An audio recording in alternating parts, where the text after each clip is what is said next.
exciting place to work in corporate America and the corporate world, and that's the boardroom. You don't often think about the boardroom when you think about leadership, do you? You always think about who sets the tone at the top, and you think about the CEO, right? It's up to the CEO to set the tone of innovation, the tone of energy, the tone of vibrancy in that company. You know, the first time I went aboard, I thought, wow, I'm going to see some people in here that are amazing. They've all been on like the cover of Canadian Business, the Globe and Mail. They've done this amazing stuff. And I went in there, and I saw these old guys who were like practically asleep. And, you know, they were kind of looking, I mean, now they look at their BlackBerries and they kind of look out the window and stuff. But in those times, they were kind of like just looking around, looking at their watches, you know. The kind of most penetrating question these guys would ask is like, you know, what are we having for lunch and where's the tea off? Okay. They were getting into really good debates about what color they were going to paint the corporate jet. Seemed to be the most prevalent thing that they kind of got into. That was 15 years ago.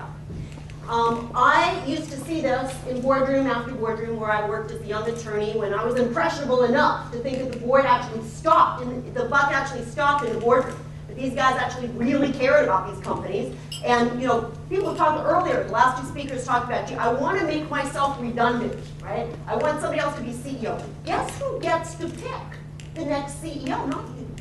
The board gets to pick. What Steve Jobs had picked Tim Cook? He might have liked him. It was the board of directors that decided who was going to succeed Steve Jobs as the head of Apple. That is probably the single most important thing that the board does. Some boards do a good job of that. Some boards don't do a very good job. Some boards barely know the names of the senior executives of the company. Okay? But they're the ones who actually choose the leaders. So I think it's important when we think about leadership to go one step up, because CEOs have a boss. And that boss is the board of directors. Now things have changed a lot in boardrooms since I started working there in the last 15 years. Back in 1994, a little report came out of the Toronto Stock Exchange done by a guy named Peter Day. It's called the Day Report. And it was called Where Were the Directors? It was this scathing rebuke of how dismal the state was of boards in corporate Canada. By the way, it's no different in the States. I read this on English Bay Beach like it was a dirty novel. And everybody said, what are you reading? I said, I'm reading this corporate governance thing. They said, girl, you better get a life. I said, you know what? I think I've found a life. Because I really believe the boards can and should be an asset to the companies and the organizations that they govern.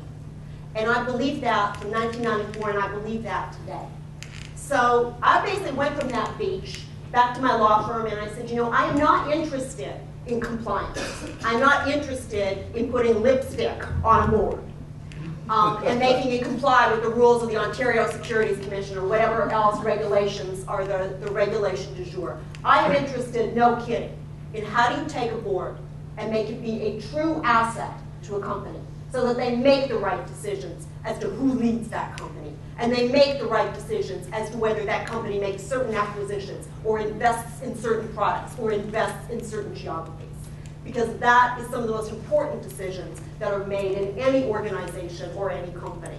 So I think it's really important when we think about leadership, not to just stop at the C-suite, but go further and think about what's it really like and how effective is the leadership in the board of directors. If anybody would have told me when I was sitting there on the beach at English Bay reading this novel out of the Toronto Stock Exchange, that I was going to be in New York at the time of the fall, a little company called Enron. And that all of a sudden boards were going to become the biggest issue in the world. I would never have believed it. But that's what happened. And I guess part of that story is to sort of say, when you have an idea, don't expect, by the way, that when you graduate, you're going to know exactly what you're going to want to do. When I graduated, I thought I wanted to be a lawyer. You know, over time, you start to see things. And over time, you get ideas. And sometimes your best ideas germinate a little later in life as you have different experiences and you start to put it all together. And when you really see something you think is very, very wrong, and you think that there may be something that you have some passion for to change it, that's sometimes where the best ideas come from. And that's essentially what happened to me. Because to me, what boards do and the decisions they make are so fundamental, it affects the lives of thousands of people that work for these companies and the people that invest in these companies. It affects our entire economy. And if you read the Wall Street Journal on Tuesday, okay, we got a little problem in a place called Deutsche Bank, right? It's one of the largest banks in the world in an organization, okay, called Europe that is basically in a lot of economic trouble right now, okay? So what does the board decide to do about leadership over at Deutsche Bank? Well, we're going to name co-CEOs, and we're going to have a little horse race over here at Deutsche Bank. And we haven't kind of, got BlackRock and our major investors on side, and therefore, we don't think we can get our current CEO elected as chairman, so he's going to quit. The shares of Deutsche Bank are not doing real well. And this just happened in the last 3 days, right in the middle of a meltdown in the European economy. That's what the board of directors of Deutsche Bank has just served up. So you want to think about the boards and the decisions they make and the impact that they have not only on companies, shareholders, employees, and all those people, but also on countries, because that's the kinds of things that are going on. When you think about the changes in the boardroom that have happened since 1994, when I first started reading, where were the directors on English Bay Beach, boards have changed very, very dramatically in that time. They are much less clubby than they were. What happened with Enron is directors basically woke up and said, look, we have a real job to do. We're not going to sit on so many boards before. When I first moved to New York in 12 years ago, Vernon Jordan was sitting on 11 boards. Can you imagine 11 boards? How do you even know where you are, right? Is this the car manufacturing company, the shipping company, or the bank? I don't know. How can you even keep it all straight? Now, people have woken up and they've said, hey, if I'm going to be on a board, it's not just an honor, it's a job. And I've got to take it seriously and I've got to prepare. And boards are a lot better than they were. They're vastly different than they were, but they're still not great. And why do I say that? Well, in 2009, a little group down in Washington called the National Association of Corporate Directors did a little study. And they went out to 600 board members that sat on public company boards across the United States, and they asked them to rate the boards they sat on. And you had 3 choices that you could circle. One was not very effective. Not too many people circled. Then there was effective, and then there was highly effective. Now this is what was interesting. Most people, more than 70% of people, circled effective. Very few people circled highly effective. Only 22% circled highly effective. That was directors themselves. Those are people sitting on these boards, okay? Less than 1 in 4 thought their boards were really, knocking it out of the park in terms of the value they were delivering to their shareholders.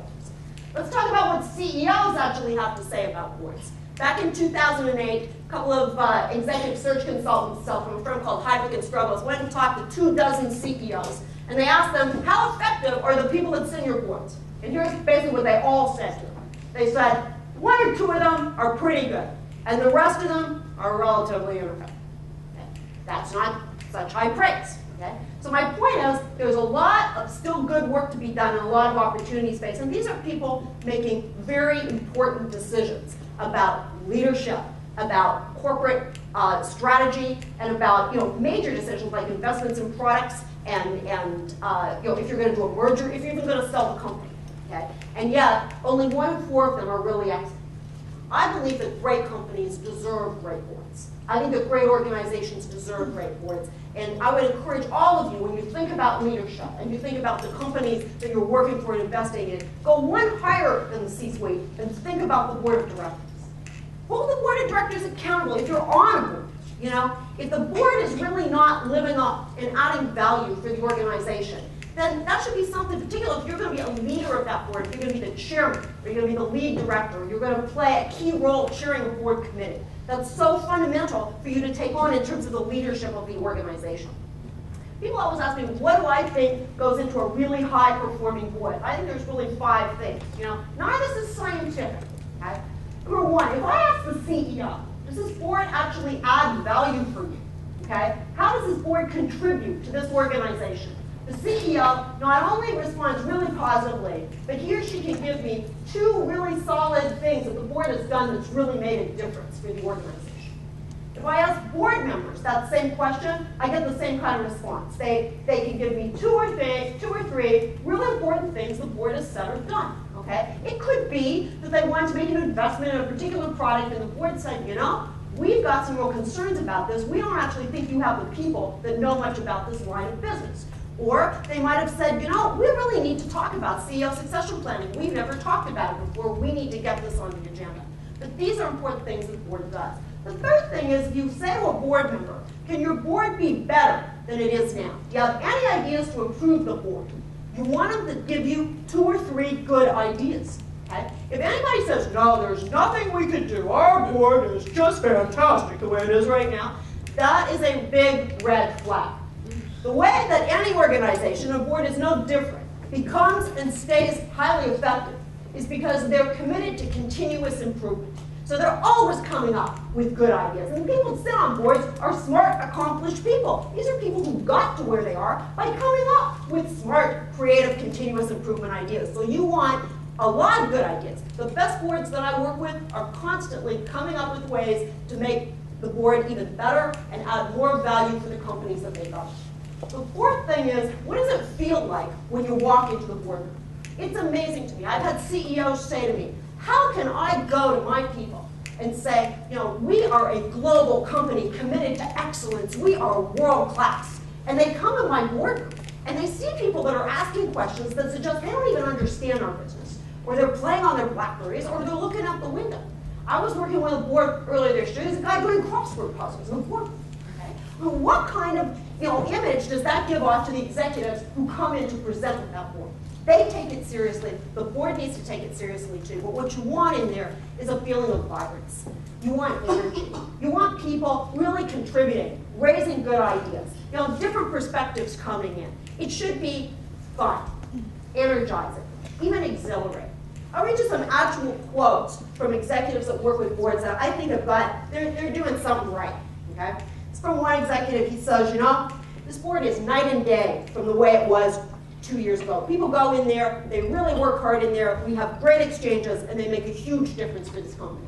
2 years earlier, that is not what this executive was saying at all. Here's another one. This is a chief financial officer of a energy company in Texas. When I wrestle an issue to the ground with the board, they bring up every point of view that I know I'm going to hear when I take this to Wall Street, and it gives me so much confidence because I can go to Wall Street and there's nothing I'm going to get hit with that I didn't hear in that board. Here's another one. This is actually from a chief strategy officer of a company in the Middle East. He said, all I want with this board now is I want 45 minutes on every second agenda to just blue sky with them on strategy because they're better than McKinsey. So the question is, what is your board, if you sit on a board or if you work with a board, what is your board saying, about you? What are the executives saying about you? How effective is that board, and what kind of value are they getting from working with you? Because that's a lot of the way that a board adds value to an organization is really drawn on the experience of the board members and almost motivating management to be even better and think about all sides of an issue, giving them the confidence like they do for that CFO before he goes to Wall Street, giving them good ideas on strategy like they do for that chief strategy officer. Let me talk to you about some kind of cool things that a couple of boards are doing, because there are some really innovative work being done in the board, and I'll talk to you about 2 or 3 of them. One is General Motors. When they got their new board after they got bailed out by the American government, their biggest issue was that they had to bring new cars to market. Okay? They had to bring cars to market that would compete with the Toyota Prius. So there was a lot of pressure on their board to drive management to get those new products out as quickly as possible. So they had to educate their board about how to make cars. So what they do, the very first night that the new board came, they brought them all to the design center at General Motors. They didn't bring them to the boardroom. They didn't bring them to some fancy restaurant. They went to the GM design center. And for 3 hours, the design engineers of GM walked the board members through what it took to take a car from basically a blank slate to the production line. The next day, they had a board meeting. At 2 o'clock in the afternoon, when the board meeting was over, they went to the track. And all the new cars were out, including the Volt. Every director had to drive, every one of those cars, they had to drive on 2 tracks, a performance track and a city track. And when they drove, there was a member of the design team at GM in the cars with them to answer questions for them as they drove those cars. One of the board members who told me this story basically said, I learned more about how to make cars and more about our products in 24 hours from that innovative orientation program, etc., that I would have learned for a month of PowerPoint or 2 months of PowerPoint in a board. So it shows you there's some really innovative things you can do to top in your board. I'll give you another good example. And this is also showing a CEO showing how they want to work with the board. I had the privilege of working with Ann Mulcahy shortly after she became the CEO of Xerox. And she had inherited a company in a very difficult situation and a board that was very, very frustrated. And as we interviewed the board members, they said, we are not too happy with how we've been treated as a board, we want to get more involved. We want to roll up our sleeves and really help Ann to save Xerox. And we just feel in the board, we sit around, this room with this polished wood table and these Remington bronzes and oil paintings. We want to work. So Ann really listened. And so she said, for the next 3 board meetings, we're going out of the boardroom. Everybody pick up your stuff. She cordoned off part of the Xerox cafeteria. She put a bunch of tables together, and that's where they had their meetings. Now, why did they meet there? Because Ann wanted to convey, I want my board different. I want my board to work, really be a working board, not a polished board where everybody's just asking ritualistic questions. And it made a huge difference. And as we know, the turnaround of Xerox was the stuff of corporate legends, and her leadership of it was as well. But also, it was the board. It was the fact that she built that kind of relationship and drew on the talent and leveraged the talent of the people in the boardroom. So, to conclude, when you think about leadership, you want to think higher than just the C-suite. You want to think about the board. And if I've done nothing but expand your view of leadership, to think about it a little bit more broadly. And for those of you who get to work with boards in your careers and beyond boards, whether you are now or are in the future, always think of that, because those are some of the most important decisions, and those are some of the most important areas of leadership than anybody in the corporate world. Thanks so much.